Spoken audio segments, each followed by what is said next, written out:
अच्छा जी, अब हमने करना है नाइट्रिक एसिड। नाइट्रिक एसिड को ना पीला पीला से याद रख लो, ठीक है, पीले रंग का होता है ये हमेशा, ठीक है। अब इसका यहाँ पे भी ये लिखा है उन्होंने कि स्लाइटली येलो लिक्विड होता है, लिक्विड की फॉर्म में होता है ये भी H2SO4 की तरह।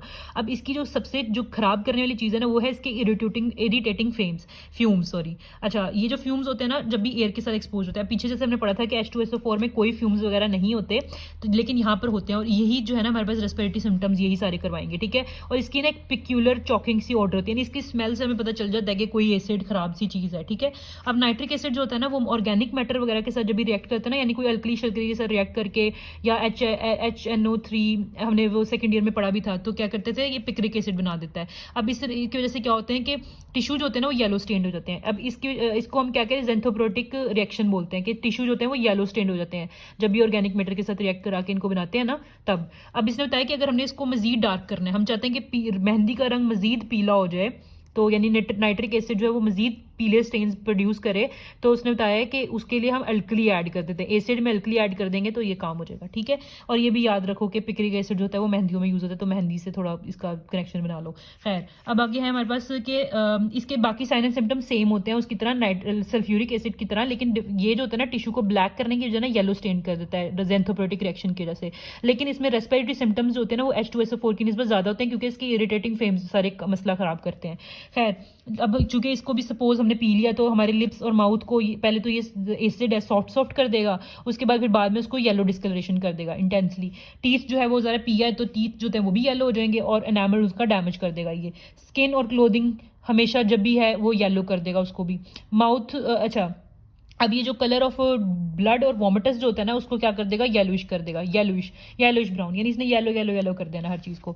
उसके बाद आता है हमारे पास जो इसमें ना इसकी वजह से ना HNO3 की वजह से ना गैस प्रोडक्शन होती है। अब गैस की वजह से क्या होता है, इंसान फूल जाता है, तो याद करो कि great distension of the abdomen due to the gas production, और ये गैशियस एक्सक्रूजन यानी वो जो झाग वगैरह बनते हैं उसकी वजह से, बस इसने पता नहीं क्या लिखा है कि लॉक जो भी कर देता है, यानी कि ट्रेसमस हो जाता है और इनसेंसिबिलिटीज अक्कर, ठीक है। ये पता नहीं क्यों लिखा है इसने, मुझे नहीं पता। अच्छा खैर, if fumes end of the acids, अगर इसके वही एसिड्स के फ्यूम्स अगर इनहेल्ड कर लिए तो सोचो, अब किसी के इंसान की नाक के थ्रू या आंखों के थ्रू फ्यूम्स जा रहे हैं तो उसकी आइज में इरिटेशन होगी, ठीक है। जब आंखों में से इरिटेशन होगी तो पानी निकलेगा, लैक्रिमेशन होगी, ठीक है। उसके साथ ही उसको छींके आना शुरू हो जाएंगी, ठीक है, कफ भी हो जाएगा, कफ खांसी आना शुरू हो जाएगी, डिस्निया हो जाएगा, यानी ये सारा चॉकिंग इफेक्ट है इसका। आइज वगैरह को इरिटेट कर रहा है और अपने बाकी ये चॉकिंग शॉकिंग भी कर रहा है, ठीक है। डेथ अगर हो सकती है सफोकेशन की वजह से भी, पहले जो है अगर इमीडिएटली डेथ होनी तो सफोकेशन से होगी, और बाद में होगी तो पल्मोनरी एडीमा और नमूनिया कॉज करेगा, क्योंकि रेस्पिरेटरी इफेक्ट्स इसके बहुत प्रोनाउंस्ड होते हैं। अच्छा, जो हमारे पास सल्फ्यूरिक एसिड था उसमें हमने क्या पढ़ा था, 10 से लेकर 25 मिलीलीटर। अब इसका 5 जो है वो इधर कर दो तो 15 से 20 मिलीलीटर जो है वो फेटल डोज इसकी बनती है, 15 से 20 मिलीलीटर, ठीक है। उसकी उसी तरह जो H2SO4 जैसे एवरेज उसकी मरने की जो फेटल डोज थी वो 12 घंटों से लेकर 24 घंटे यानी आधे दिन से लेकर 1 दिन तक का थी।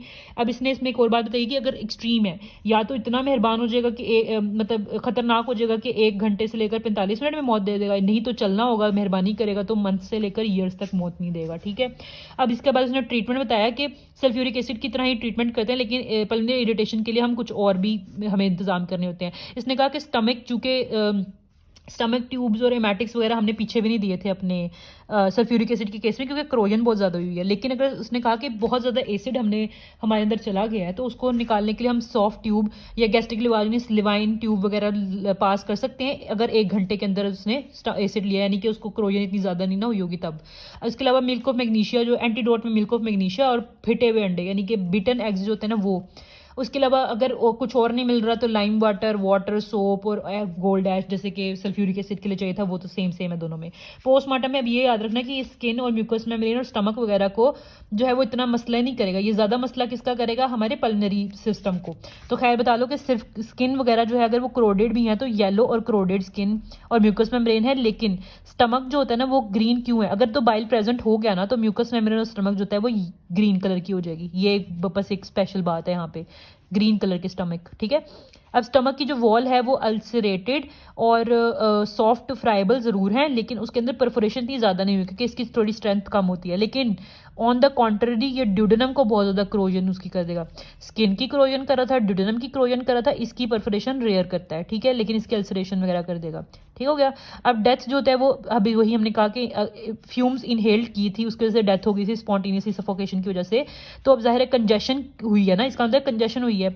लेरिंग्स की, ट्रेकिया और ब्रोंकियल ट्यूब्स उनकी कंजेशन हुई है, और लंग्स जो है वो एडीमा उनमें डेवलप हो गया। ठीक है, ये पोस्टमार्टम हमारी अपीयरेंसेस होगी, थोड़ी सी डिफरेंट है हमारे सल्फ्यूरिक एसिड से।